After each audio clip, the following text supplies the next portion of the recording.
Sabay-sabay natin alamin ang mga kaganapan na nangyayari sa ating bansa.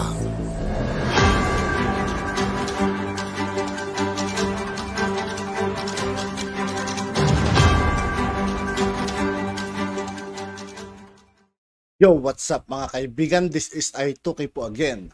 Ngayon nandito naman ulit tayo sa channel ni Pinas News Insider. Dito ulit tayo magbibigay ng komento at reaksyon. Kaya samahan niyo ako guys. Let's go! Ito ang balita ngayon. Viral ngayon sa mundo ng social media. Ang di umano'y balitang Vice President Sara Duterte Carpio sumabog sa galit at hindi pa tapos sa pagpaparinig sa mga taong ahas at toxic sa loob ng Malacanang. Nananawagan naman ngayon ng marami sa ating mga kababayan na sana'y bumaba na sa kanyang pwesto ang nasabing Speaker Romualdez. Pero bago ang lahat, sa lahat ng hindi pa nakasubscribe mga kaibigan kay Pinas News Insider, mag-subscribe na po tayo at huwag nyo rin pong kalimutan mag-subscribe dito sa aking channel. Bago ka pa lamang sa aming channel, please huwag kalimutang mag-subscribe at i-click ang notification bell para mas maging updated pa kayo lalo sa lahat pa ng bagong video na i-upload namin. At eto na nga mga kababayan, umani nga ng samut-saring reaksyon ang tila naging patama post sa social media ng Vice President Sara Duterte na ayon sa kanya, nasa imong ambisyon, do not be tambaloslos, end quote, na ayon sa ating mga kababayan ay mukhang may pinatatamaan di umano ito sa loob ng Malacanang. Tila may malaking kaugnayan di umano ito sa mga nangyayaring kaguluhan ngayon sa loob ng politika. Lalong-lalo na sa biglaang pagkakademote ni dating Pangulong Gloria Macapagal-Arroyo bilang Senior Deputy Speaker na ayon sa balita ay dahil di umanong may planong magsagawa ito ng kudita na pinabulaanan naman ng former President Gloria Macapagal-Arroyo. At ayon nga sa isang balita, tila sangkot nga di umano ang pinsan nitong buo na si Congressman Martin Romualdez sa biglaang pagkakademote ni dating Pangulong Gloria Macapagal-Arroyo. Kaya naman marami sa ating mga kababayan ang humatol at hindi napigilan ng kanilang sarili na magbigay ng kanilang hinaing at komento sa mundo ng social media. At ayon pa sa kanila, mahal na Pangulong BBM, nananawagan po kami sa inyo na sana ay pababain na lang sa pwesto si Speaker Romualdez.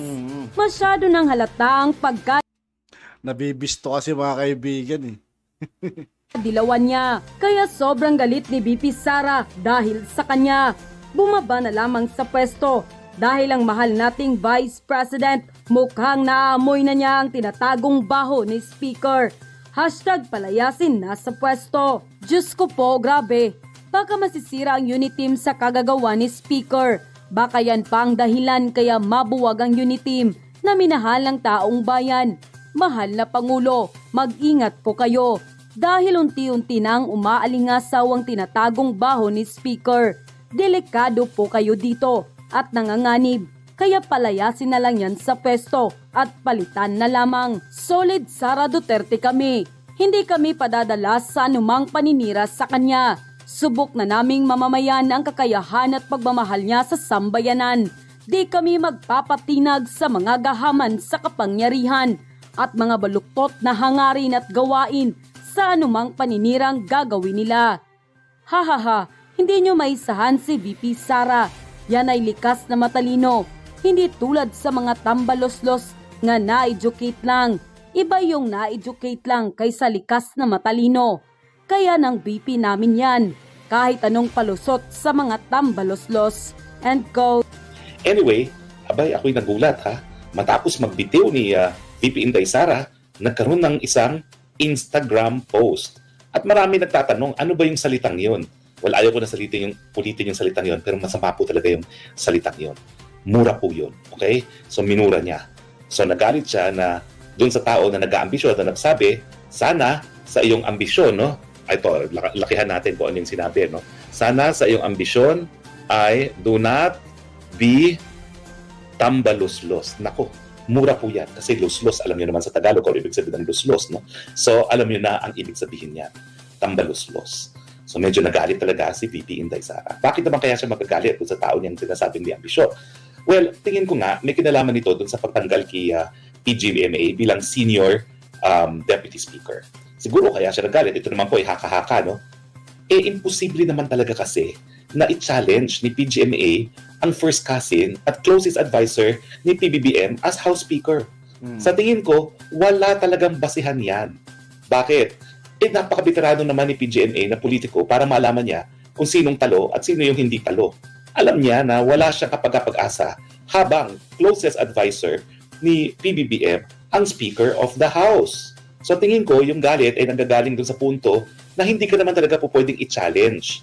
Pero bakit kinakailangan pa na, kumbaga, sakta ng damdamin ng isang napaka-senior na politiko na si PGMA? So tingin ko, yun ang mensahe talaga ni Inday Sara Duterte. Na hindi na kinakailangan na saktan pa yung, ayaw ko naman sabihin matanda, no? Yung senior sa kanila dahil imposible naman yung sinasabi na mga nakapaligid kay Speaker na magkakaroon ng coup laban sa kanya. Tingin ko po, veterano sa PGMA, she will not attempt. Kaya nga, ang tanong is, bakit kasi kinakailangan gumawa ng hakbang laban kay PGMA? Pero sa tingin ko rin po, ay alam niyo naman si Inday Sara, hindi po yan plastic. Kaya dapat tanggapin natin yung kanyang statement dahil siya ay isang totoong tao. Galit po yan. Pero tingin ko naman po, baka naman po hindi magtagal yung galit na yan. Lalong-lalo na kung may gagawin naman po, no, si Speaker. No? Sa akin po kasi, napakadaling solusyonan nito. Ibalik na lang as Senior Speaker, Deputy Speaker, itong si PGMA dahil wala talagang base-basehan yung kinakatakutan ni Speaker. Ako po'y galing dyan sa House of Representatives. No?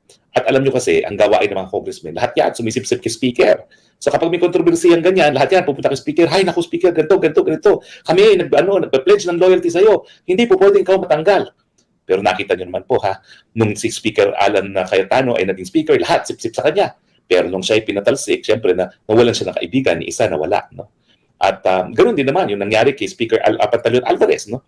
Bagamat nung nandun ako bilang isang kongresista, ako ang nag-nominate kay Danilo Suarez bilang Minority Floor Leader. Ibig sabihin, hindi talaga ako bumoto kay Speaker Pantaleon Alvarez. Pero yung mga panahon na yun, talaga ang kultura sa House, parang Diyos ang Speaker. Bakit? Kasi napakalaki ng papel ng Speaker doon sa pag-allocate ng mga pera para sa proyekto ng mga congressman. At alam niyo naman mga congressmen, no? Kaya yan pupunta ng Kongreso dahil kinakailangan nila ng mga proyekto para sa kanilang mga distrito. At yan nga yung kakaiba o pagkakaiba ng kanang pananaw ng isang senador at ng isang congressman. Ang congressman talaga, bring home the bacon to the district. Pero ang senador, at least in theory, pero ko lang kung nasusunod pa yan, pero hindi pa ako nagiging senador, so hindi ko alam. In theory, mas malawak ang kanyang pananaw kasi ang kanyang mandato ay nanggaling sa buong Pilipinas. So dapat ang pananaw niya para sa buong Pilipinas. So tingin ko, ang mga nangyari dyan ay binuyo ng mga congressmen itong si Speaker at baka naman napaniwala nila si Speaker na may banta na galing kay GMA na sa tingin ko talaga imposible. Buti sana kung bagito sa politika itong si PGMA. She is only the second longest president in Philippine history na naging vice president pa, na naging senador pa, at naging miyembro pa ng Department of Trade and Industry bilang undersecretary. So bihasang-bihasa siya.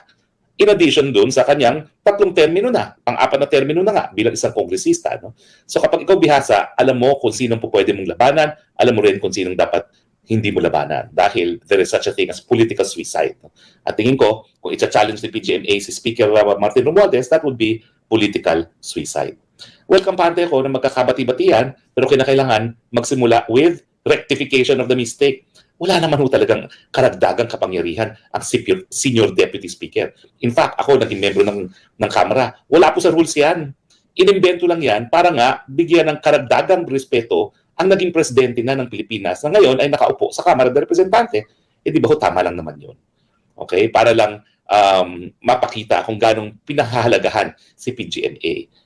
Alam nyo, dahil wala namang additional na kapangyarihan yan, titulo lang naman yan, siguro dahil ex-president naman siya, ibigay na natin muli sa kanya nang wala ng gulo. Sa akin, yan po ang pinakamadaling paraan para ma-plancha ang gusot sa Kamara. Ibigay na yung symbolic title na Senior Deputy Speaker kay PGMA. Ano ba? Sa tingin ko ba, talagang ito'y 2028 na? Well, posible po. Pero sa tingin ko naman, itong si Speaker Martin Romualdez ay hindi naman talaga magnanasa yan pag alam niya na mahirap ang laban. Of course, matagal pa, no? So, maraming pwede pang mangyari, no? Unang-una, yung Tingog Party List, no, na pinangungunahan ng kanyang misis, grabe po talaga ang kanilang party building.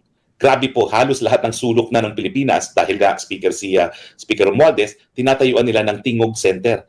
At dyan sa Tingog Center na yan, ang unang-unang binibigay ay, syempre, medical assistance. Nagbibigay din ng tupad at nagbibigay din ng AIX, yung mga ayuda na tinatawag. So, bakit sila nag-organize? Kasi naghahanda sila for a national election.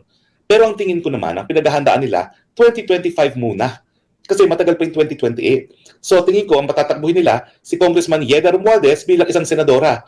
At depende kung gaano kalakas ang magiging performance ni Congresswoman Yeda. Kasi syempre, hindi naman masyado talaga kakilala si Congresswoman Yeda, no, bilang isang national political figure. No? Pero yung Romualdez na pangalan, titignan nila kung sapat na yung pangalan para mahalal sa Senado. Kasi tingnan nyo naman, no? Nancy Binay, talaga naman Binay is the franchise. No? Miski siya ay number 12 nung siya ay huling tumakbo, nanalo pa rin, no?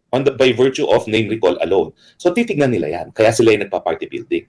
Now, kapag naging malakas ang performance ni Congressman na Yeda para sa senador, doon magdidesisyon ang speaker. Pero ang tingin ko talaga, ang bagay sa kanya, mag-vice kay Inday Sara Duterte. Alam nyo kasi, si Inday Sara Duterte, vice-presidente na 31 million votes na So chances are, she will only build on the votes, no? Mas dadami pa yan. Kaya nga, importante sa kanya na talagang itaguyod ang pagkakaisa para yung kanyang 31 million maging 41 million pa. Dahil posibilidad naman po yan, no? Kung siya'y tatakbo ng presidente. So, kakausapin ko po personally itong si Speaker dahil yan naman po ay naging ka-eskwela ko sa UP College of Law. Matalik ko pong kaibigan talaga yan. In fact, yung nauna ako nag-graduate sa kanya kasi umalis siya ng UP College of Law ng 2 taon nung sumama siya sa exile sa Hawaii. Pagbalik niya, batch behind niya siya. Pero naging kaibigan na kami niyan. So siguro mga 2 years kaming nagkasabay niya sa UP College of Law at talagang nagpupunta na ako sa bahay niya, close kami talaga. Kakausapin ko siya, tingin ko, sasabihin ko, mas bagay sa'yo mag-vice-presidente kay Inday Sara. After all, bata ka pa naman. Pag ikaw'y naging vice-presidente, at talaga naman kung ikaw ay mamahalin ng taong bayan, pwede ka pa rin mag-aspire for the presidency 6 years from 2028. At kung ako naman po ay turning 60 in 4 years time, tingin ko in 2 years time, magsi-60 na si Speaker, kung siya ay tatakbong vice-presidente, pwede pa naman po. Dahil tingnan nyo nga sa Amerika, 80 anyos na si Biden, tumatakbo pa ng presidente. No? Miski siya ay nasa 70s na, kaya pa rin po yan na tumakbo. Pero bilangin natin, tingin ko itong si Speaker ay 58. Mga 2 years older than me kasi 2 years siyang nawala. No? Sabihin na natin 59. Okay. Sa 2028, ilang taon siya? It will be plus 5. Okay? 65. Pag siya'y nanalo ng vice-presidente siya ng 72. At matatapos ang kanyang termino at 72. At 72, pwede pa siya tumakbo ng presidente kasi si Presidente Digong naman talaga, 72 talaga ata, kung di ako nagkakamali, na naging presidente hanggang age 78. Di ba po? Si Biden na magkaka-second term, 80 anyos na. No? At mukhang mananalo pa. So hinog na hinog yung edad ngayon para magpresidente si Martin Romualdez. At ako po, kaibigan ko yan. I will not mind him to become president. Wait, 1963 daw si Speaker Romualdez. Tama ako, 59 years old. So kung 59 years old plus 5, 64 siya tatakbo bilang vice president. Kung manalo siya, he will serve until age 70. Pwede pa siyang tumakbo ng presidente at age 70, hinog na hinog siya. 76 matatapos ang termino. Si Presidente Duterte, kung di ako nagkamali, parang 78 natapos ang kanyang termino. So okay yun na, kumbaga, political plan niya, no? Speaker ngayon, tatakbuhin si Congressman Yeda bilang senador sa midterm at tumakbo ng Vice President ni Inday Sara. At ako talaga, mangangampanya ako ng husto para sa Duterte Romualdez tandem. Kayo, anong say ninyo? Pero kinakailangan Speaker. Pero sa tingin ko mga kaibigan, malabong mangyari ngayon yun. Duterte, Romualdez, malabo mga kaibigan sa nangyayari sa kanila ngayon. Ligaw? Kasi si Romualdez mga kaibigan, nagmumukha siyang dilawan para sa akin. Ng gusto si VP Inday Sara at simulan yan sa pagbabalik ng titulo ni PGNA as Senior Deputy Speaker. Kaya na bang gawin yun? At napakaliit na bagay naman yun kung ang ibig sabihin ay political unity. Agree ba kayo o hindi? At yun na nga. At yun nga po mga kaibigan, dito po nagtatapos ng ating reaction video. Muli ako po si I2K ng Sundalo ng Dunggalo at 811. Maraming salamat sa patuloy na pagsuporta. Yeah, peace out.